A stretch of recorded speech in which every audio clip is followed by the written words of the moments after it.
Ja jätkame juriidilisel lainel. Meie järgmine esineja on Kai Kullerkupp, kes on riigikohtunik ja tema räägib meile teemal kohtuvõimalused ja roll võrdse vanemluse tagamisel.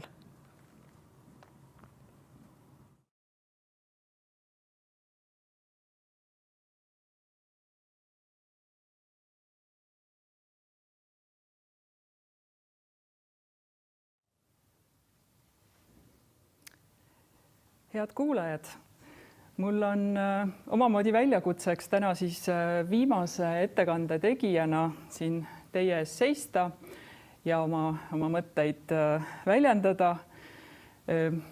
Väljakutseks muudab selle mõnes mõttes see, et eelnevad ettekandjad on osa neid mõtteid, mida minagi oma esinemist ette valmistades läbi mõtlesin, juba ära rääkinud.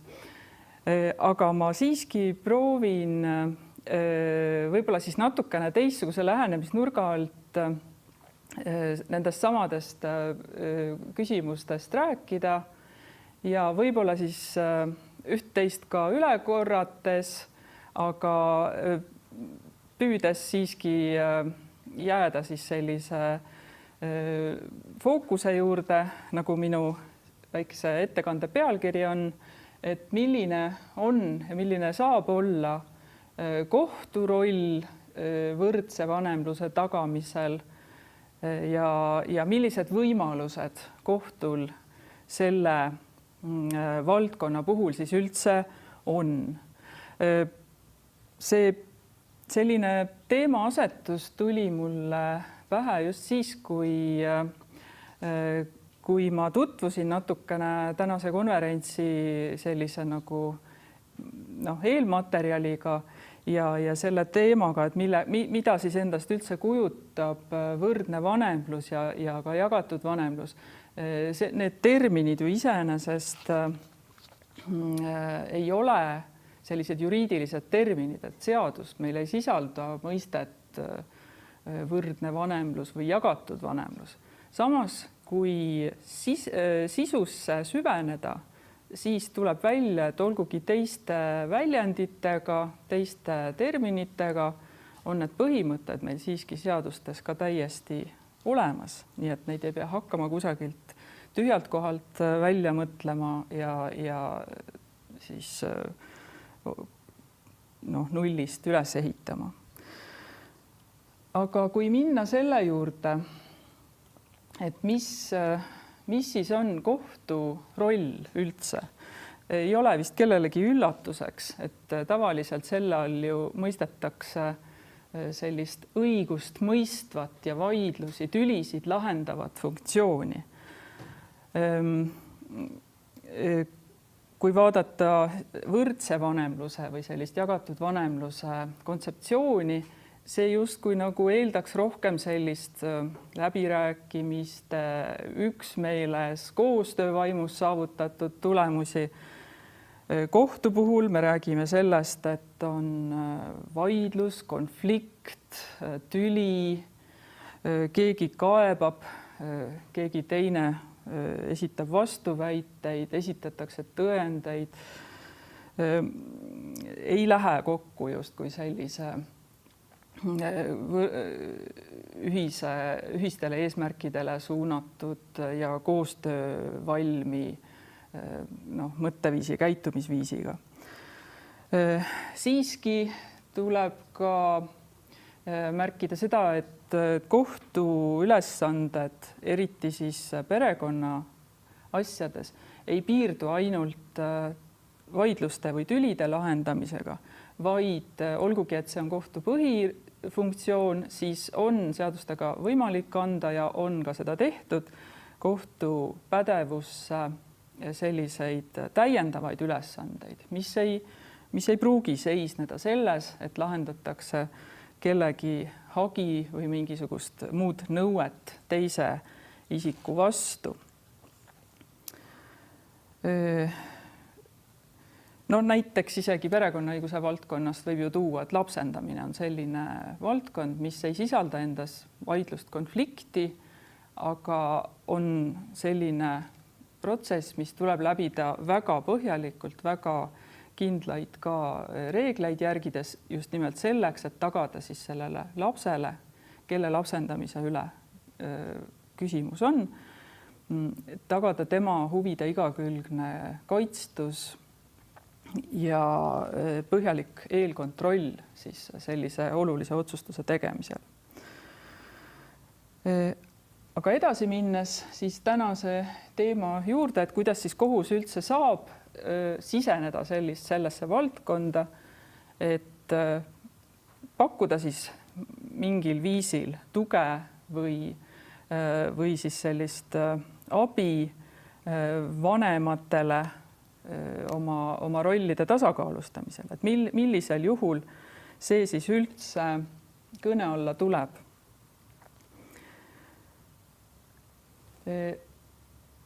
Ma märgiksin ära sellise mõiste, mida täna vist minu teada veel kõlanud ei ole, nagu perekonna autonoomia. Et me räägime siin küll vanemate vahelistest võib-olla erimeelsustest, selles, kuidas oma rolle jaotada, erinevad nägemused, erinevad arusaamad, mis on parim, mis on ühisele lapsele või ühistele lastele parim.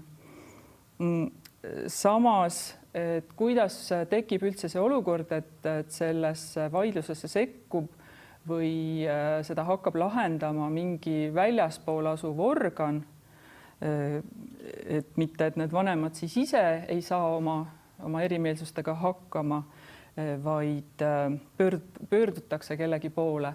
Kui pöördutakse terapeutide või nõustajate poole, siis on see ka samuti siiski kokkuleppe tulemus, vähemalt sellelgi tasandil, et leitakse olevat võimalik siis ühiselt valitud siis sellise spetsialisti abiga edasi liikuda, siis kohtusse pöördumine on mõnes mõttes kõige viimane abinõu, milleni võidakse jõuda siis, kui ühtegi üksmeelt üheski asjas enam ei ole võimalik leida. Aga mida tähendab see perekonna autonoomia? See ongi tegelikult samamoodi põhiseaduses väljendatud printsiip, et riik ise ei sekku sellesse, kuidas inimesed oma perekonnasuhteid korraldavad. Inimestel, perekondadel on ise õigus seda otsustada, nii nagu nemad õigeks peavad. Ja põhiseadus otseselt ka keelab selle, et riigiasutused ja muud ametiasutused sekkuksid kellegi perekonna või eraellu. Küll aga see reegel ei kehti sel juhul, kui sekkumine on siiski vajalik teatud siis samuti põhiseaduses loetletud juhtudel, kui see on tervise, kõlbluse, avaliku korra või ka teiste inimeste õiguste ja vabaduste kaitseks vajalik. Nii et sellega on osaliselt ka määratletud see, et kuidas kohus saab nii-öelda asuda ka perekonnaõiguslikku vaidlust lahendama. Ta seda ei tee üldiselt omal algatusel, vaid sel juhul, kui ikkagi keegi on kohtu poole sellise sooviga, palvega pöördunud. Kuid perekonnaõiguse juurest võiks ka siia tuua näite, et on olukordi, kus kohus saab ja ka peab ilmselt ise omalt poolt initsiatiivi näitama. Need on siis juhtumid, kui lapse tervis või heaolu on tõsiselt ohustatud selle tõttu, et vanem rängalt jätab oma kohustused hooletusse ja ohustab siis lapse elu ja tervist. Et sellisel juhul on ka riigiasutustel lausa kohustus asuda tegutsema ja ühe abinõuna on siis võimalus, et laps tuleb sellest perekonnast siis eraldada. Aga see ei ole meil tänase arutelu põhiline teema. Ja lihtsalt siia juurde veel ka märgiksin lisaks, et palju on täna juba juttu küll sellest olnud, et vanematel on põhimõtteliselt laste kasvatamise juures võrdsed õigused, siis seesama põhimõte on ka põhiseaduses väljendatud, nii et see on sellise erilise kaaluga põhimõte. Nüüd edasi peamine õiguslik selline raamistik, siis mille järgi kohtus ka neid küsimusi lahendatakse, on sätestatud perekonnaseaduses, millest ka juba varem on täna mitmes ettekandes juttu olnud. Perekonnaseadus rakendub nii-öelda tavaolukorras, kus ei ole mingit tüli veel üldse tekkinud, kuid ka on selleks abinõuks, mis annab juhised siis konfliktide lahendamisel. Nagu ma ka ütlesin, et perekonnaseadus sellist mõistet nagu vanemlus põhimõtteliselt ei sisalda, küll aga siis sinna kõige lähemale kalduv mõiste perekonnaseadusest oleks ilmselt hooldusõigus. Täpset sisulist kattuvust siin ei pruugi olla, aga samas ilmselt ka ei pea olema, nii et kõik asjad elus ei peagi olema seadustega reguleeritud. Jõuame jälle sinna selle autonoomia põhimõtte juurde. Ja eelnevale jätkuna siis on ka perekonnaseaduses rõhutatud seda põhimõtet, et vanematel on laste suhtes võrdsed õigused ja kohustused üldjuhul.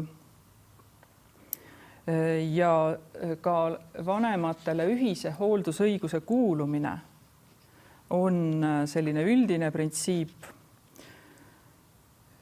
Seda eeldatakse siis nii juhul, kui vanemad on omavahel abielus, kui ka siis, kui vanemad abielus ei ole. Et selles suhtes siin põhimõttelist vahet seaduse järgi ei tehta. Ja ühine hooldusõigus kuulub siis, kui midagi ei muutu, vanematele senikaua, kuni laps täisealiseks saab.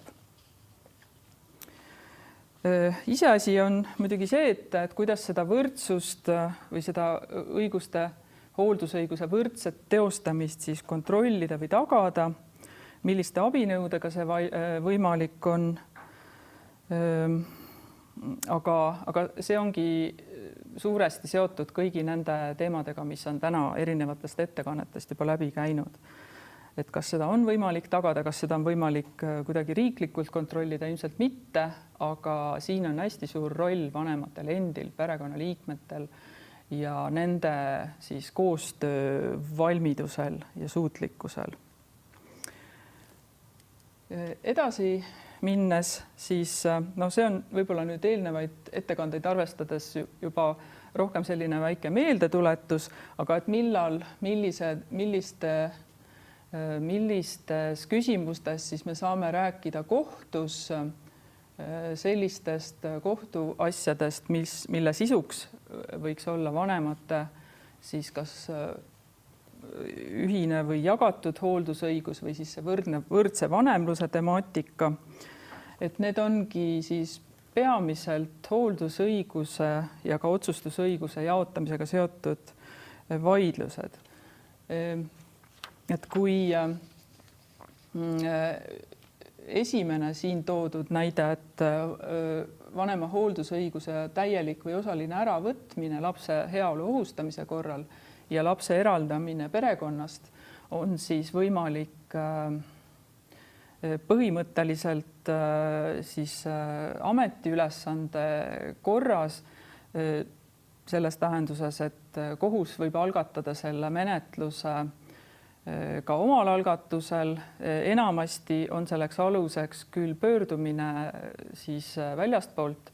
Reeglina on selleks kohalik omavalitsus, kes lastekaitseorgani kaudu selle avalduse kohtule esitab, kui on saanud teatavaks andmed sellisest abi vajavast lapsest, kelle vanem tema heaolu ohustab, siis need on sellised tavaliselt drastilisemad juhtumid ja need ei ole seotud vanemate omavaheliste siis selliste erimeelsustega üldjuhul, vaid vaid on küsimus selles, et vanemad kas ei taha või ei suuda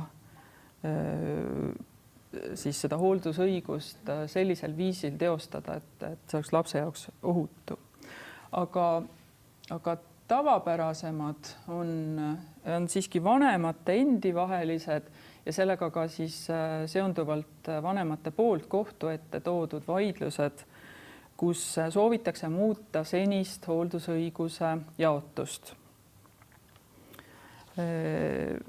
Nii et siis nii juhud, kui vanemad enam ei soovi teostada seda hooldusõigust ühiselt või mingil põhjusel see ei õnnestu neil, on võimalik siis ühine hooldusõigus kas osaliselt või täielikult lõpetada.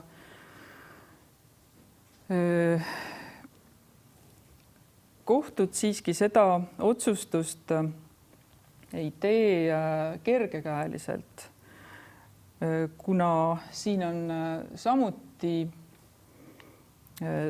seadusega teatavad kriteeriumid ette antud. Et niimoodi siis näeb ette perekonnaseaduse paragrahv 137, et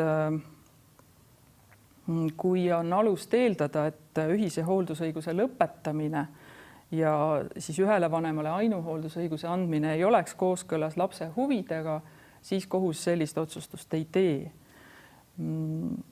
Siin sisaldub eeldus, et ühise hooldusõiguse säilitamine oleks soovitav, see oleks peamine reegel ja sellest kõrvale kalduda võib siis ikkagi ainult juhul, kui on piisavalt alust arvata, et see ühise hooldusõiguse jätkumine ei ole kooskõlas lapse huvidega. Samuti on ka näiteks juba alates siis 14 aasta vanusest lapsel endal võimalik oma sõna siin määravana sekka öelda. Lähtutakse ka noorema kui 14-aastase lapse seisukohtadest, kuid 14 on juba see vanus, kus siis laps saab tegelikult sisuliselt ise otsustada, et kas ta soovib vanemate ühise hooldusõiguse jätkumist või mitte.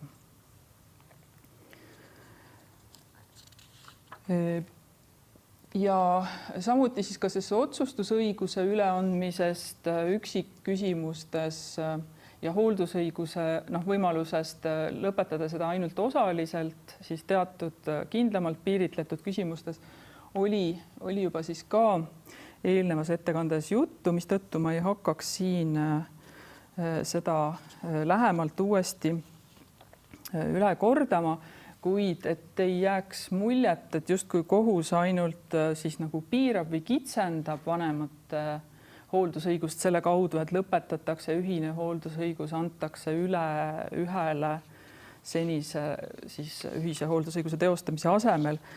Et see ei vasta ka päris tõele, vaid võimalus on ka selline vastandsuunaline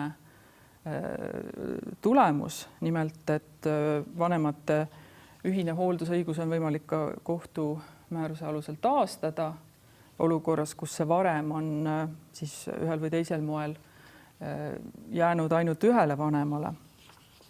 Et kui lapse huvidele see vastab, siis kohus taastab vanemate ühise hooldusõiguse ja samuti kui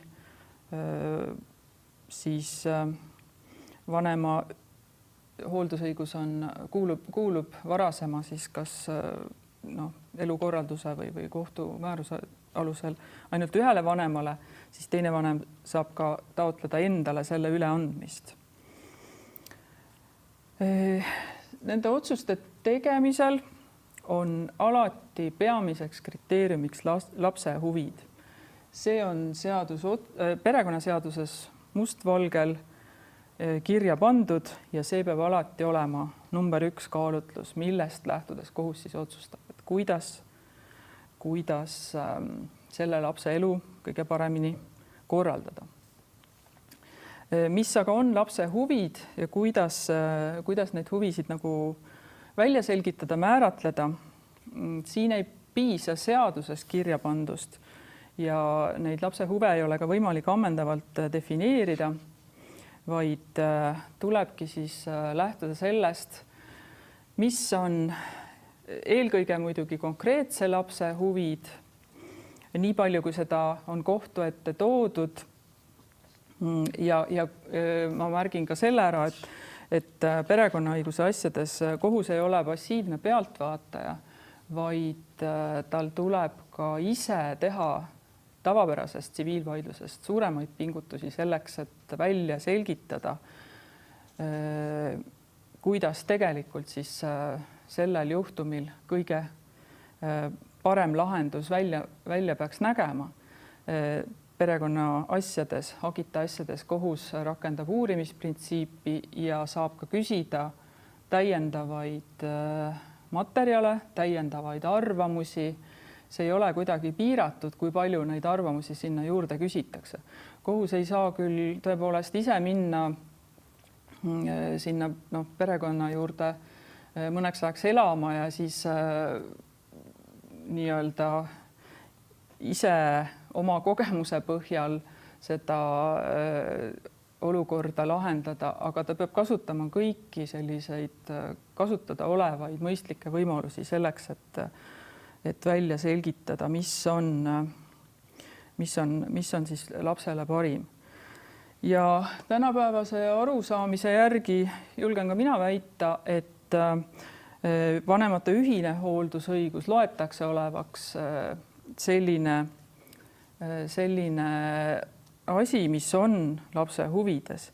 Et siin ka viide ühele 2017. aasta Riigikohtu määrusele, kus rõhutati just nimelt seda, et ühine hooldusõigus, selle säilitamine on oluline. Seda ei välista see või ei takista ühist hooldusõigust iseenesest see asjaolu, kui üks vanem näiteks viibib töö tõttu palju välismaal ja ta ei saa siis reaalselt viibida kohal, osaleda lapse igapäevases elus. Küll aga on aluseks ühishooldusõiguse lõpetamisel see, et vanemad lihtsalt ei suuda, ei ole võimelised erimeelsusteta ja pingeteta lapsega seotud küsimuste üle otsustama. Ja mis siis veel kohtumenetluses peaks tagama, peaks aitama täiendavalt tagada seda, et jõutakse konkreetse lapse ja konkreetse perekonna huvisid ja vajadusi silmas pidades kõige optimaalsema lahenduseni. Mainisin juba seda, et perekonnaasju lahendatakse üldjuhul hagita menetluses, mis annab suurema paindlikkuse. Seadus ei kirjuta jäigalt ette menetlusreegleid, kuidas seda asja peaks lahendama. Kohus saab ise uurida ja ka vajaduse korral koguda omal algatusel tõendeid.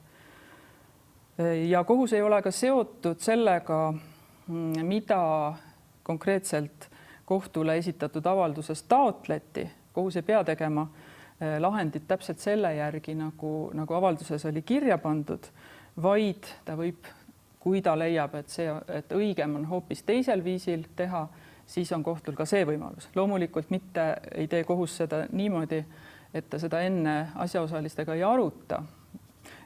Läbi tuleb arutada asjaosalistega see lahendus igal juhul, aga erinevalt tavapärastest tsiviilvaidlustest, siis jah, nendes hagita menetluse asjades ja eriti perekonna asjades on kohtul võimalik teha mingisugune lahend, mis kaldub kõrvale sellest, mis kohtule esitatud avalduses oli kirja pandud.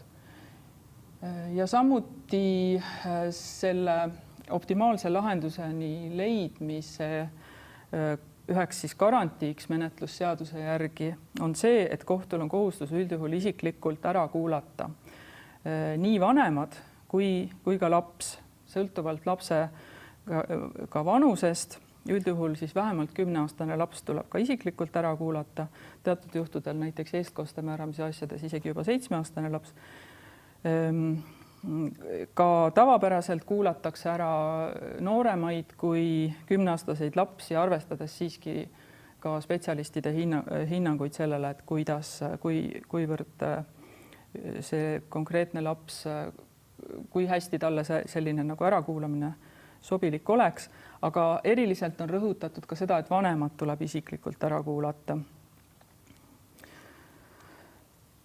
ja veel üks oluline põhimõte on siis nendes perekonnaõiguse asjades ka kokkuleppele suunamise põhimõte, et menetlusseadustiku järgi on kohtul kohustus alati nii vara kui võimalik ja igas menetluse staadiumis püüda suunata asjaosalisi kokkuleppele asja lahendama.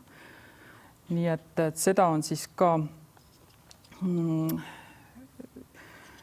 juba seaduse tasandil oluliselt rõhutatud. Mul oli plaanis rääkida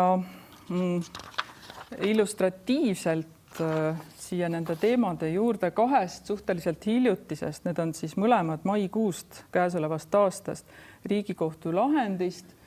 Eelmises ettekandes neid tegelikult juba puudutati. Nii et ma ei hakka kõike uuesti kordama, aga need lahendid on kättesaadavad ja huvilistel on nendega alati võimalik ka tutvuda. Ja lõpetuseks ma siis võtaksin lühidalt kokku siis, et riik ka muuhulgas kohtuasutuste kaudu saab perekonnasuhetesse sekkuda ainult üldjuhul siiski olukorras, kus on tekkinud konflikt, kus on tegemist ohuga lapse huvidele, et see on siis kohtu kui organi eripära. Sellised olukorrad, kus ei ole seda konflikti või see oht ei ole selline suur, siis selleks abinõuks saavad olla muud sellised tülide lahendamise võimalused, vahendajad, nõustajad, terapeudid ja võimalikult suures ulatuses võiksid siis ka vanemad tõepoolest püüda kasutada neid võimalusi, mis on, et jõuda omavahel kokkuleppele, sest kahtlust ei ole selles, et kokkuleppel leitud lahendus siiski on selline, mille puhul toimimise võimalus on kõige suurem. Sellest lähtudes ongi kohtu roll sellise võrdse või ka jagatud vanemluse toetamisel mõnes mõttes eripärane. Sellist koos elavate ja toimetulevate perede küsimuste lahendamist kohtus kohtab väga harva, et need on siiski vaidlusolukorrad. Samas siiski kohus saab toetada nende käsitletud vahendite abil ka võrdsemat ja jagatud vanemlust sellega, et jäetakse rahuldamata taotlused ühepoolselt siis lõpetada ühine hooldusõigus ja anda ühele vanemale ainuhooldusõigus. Ja teatud määral siis ka kohus saab tulevikku suunatud suhteid kujundada sel teel, et hooldusõigus või suhtluskord määratakse kindlaks sellisel viisil, et mõlema vanema õigused oleksid tagatud ja eelkõige veel kord siis olgu rõhutatud, et lapse huvid oleksid seal esikohal. Aga ma tänan. Aitäh tähelepanu eest.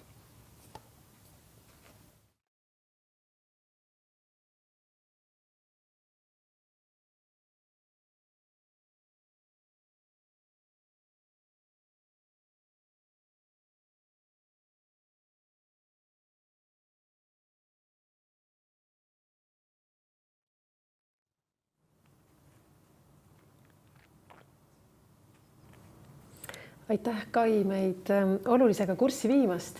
Meile on tulnud kuulajatelt palju küsimusi, aga me jõuame ette võtta vaid ühe, sest aeg on armutu. Ja see puudutab siis seda, et kui mõlemad vanemad on üsna samade kriteeriumidega, kas siis võiks tavalises olukorras määrata jagatud vanemluse? Jagatud vanemlus siis võiks tähendada seaduse terminites ühist hooldusõigust tõenäoliselt, et see natuke erineb sellest jagatud sellest põhimõttest, jagamine peaks ju viitama millelegi, mis on nagu juppideks tehtud, aga ühine on just vastupidi see, mida nagu kuidagi proovitakse ikkagi ühiselt ka teostada. Et oleneb, et mis selle nüüd võrdsete kriteeriumide puhul, kuidas seda nagu silmas peetakse või soovitakse, et kas see tähendab seda, et lapsed oleksid siis võrdselt näiteks siis ühe vanema juures, teise vanema juures, elukoha mõttes. See on kahtlemata võimalik. Kui rääkimata nüüd sellest, et kuidas see muud erinevate valdkondade küsimuste otsustamine ära määratletakse, et kas vanemad ikkagi olulisi otsuseid teevad jätkuvalt ühiselt, aga elukoha teema on jah tõesti see, mida väga sageli ka kohtuvaidlustes ette tuleb ja selline lahendus, et lapsed oleksidki võrdselt